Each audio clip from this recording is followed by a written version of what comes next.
I want to turn to the developments in the death of a trainer killed by a killer whale at SeaWorld in Orlando, Florida last year. The park was hit with several safety violations, and now it's fighting back. Betty Wynn has the latest. Hi, Betty. And that's right, Rebecca. You know, in addition to the safety violations, SeaWorld was fined $75,000, and it was ordered never to let trainers in the water with killer whales again. This amateur video taken last February shows Don Brancho playing with Tilikum, the 6-ton killer whale who just moments later would take the SeaWorld trainer's life. We actually have a trainer in the water with one of our whales, the whale that they're not supposed to be in the water with. Brancho was nose to nose with Tilikum, the largest orca in captivity, when it grabbed onto Brancho's ponytail and dragged her into the water as an audience watched in horror. Ever since her death, Dawn's family has been fighting to keep photos and video of the attack, captured on an underwater camera and from a tower at the center of the park, from being made public. But on Thursday, U.S. District Court Judge Gregory Presnell disagreed, saying the legal basis for the plaintiff's request is murky, to put it mildly. None of the statutes purportedly relied upon by the plaintiffs can provide them with the relief they seek. The family seems to have a strong moral argument that this is the death of our loved one. We don't want this to be made public, but strictly on a legal basis, the judge said there's no basis for keeping it private. The death scene materials are in the possession of OSHA, the Occupational Safety and Health Administration, which investigated the attack. Last August, OSHA ruled Brancho's death could have been prevented and fined SeaWorld $75,000. SeaWorld disputes the findings and is appealing the ruling Monday morning in court, pitting the aquatic theme park giant against the U.S. government. Now, the proceedings will be overseen by an administrative law judge. They're expected to last a week. Rebecca? Betty, thank you. And joining us now from Anchorage, Alaska, is former SeaWorld trainer Samantha Berg. Samantha, good morning. Thank you for being with us. Good morning, Rebecca. Thanks for having me. So you were a trainer in the 90s for SeaWorld. Did you ever feel that your safety was threatened? You know, back then, I really didn't feel like my safety was threatened at all. But of course, I didn't know the scope of the aggressive acts that had been committed by killer whales against trainers. You know, those are all available on the internet now. You can read about them. They're public knowledge. And also, when I was at SeaWorld, there was a dangerous combination of what I would call arrogance and false confidence in the animal training department.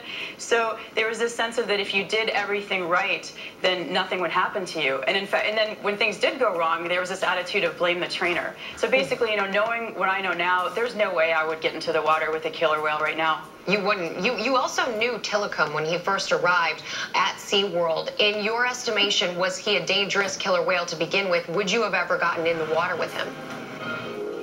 Well, Tilikum was a dangerous killer whale, and he has been responsible for the death of 3 people at this point. He had already killed one person, Kelty Byrne, at Sealand of the Pacific, and then he killed another person in 1999, and then he killed Don Brancho in February 2010. So I think really his record speaks for himself. That whale should not have been at SeaWorld. SeaWorld released a statement saying that OSHA's allegations lack evidence and a, quote, fundamental lack of understanding. What's your take on this? What's my take on this? Well, I feel like, you know, SeaWorld is, you know, it should be held responsible for their actions in this situation. You know, really, you can blame, there's 3 entities you can blame. You can say it was Tilikum's fault, you can say it was SeaWorld's fault, or you could say it was Don's fault. And what OSHA is saying by this willful violation is there was either an intentional disregard or there was plain indifference to the safety of the trainers. And when you look at what happened, SeaWorld put trainers in dangerous proximity to an animal who had already been responsible for the death of 2 people, and then a 3rd person was killed. So I really think that speaks for itself. You've said you agree with OSHA's recommendation that trainers don't work in the water with killer whales. What else could possibly make this situation right? And not only that, make it a safer situation for people who visit SeaWorld as well as trainers at SeaWorld, in your opinion, in the future? Well, you know, I think SeaWorld thinks that they can basically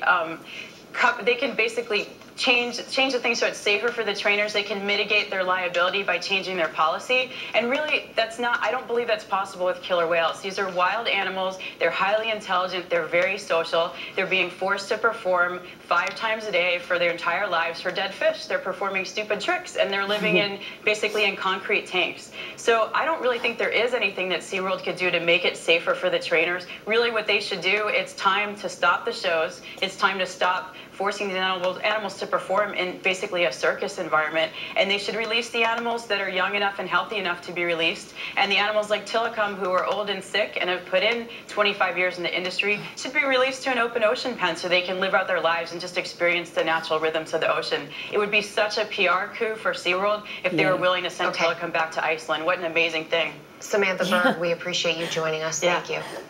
And now here's Lonnie Quinn with another check of the weather. Thanks. All right, Rebecca, thanks very much. Well, I'm asking you to just pick a season because it really depends on where you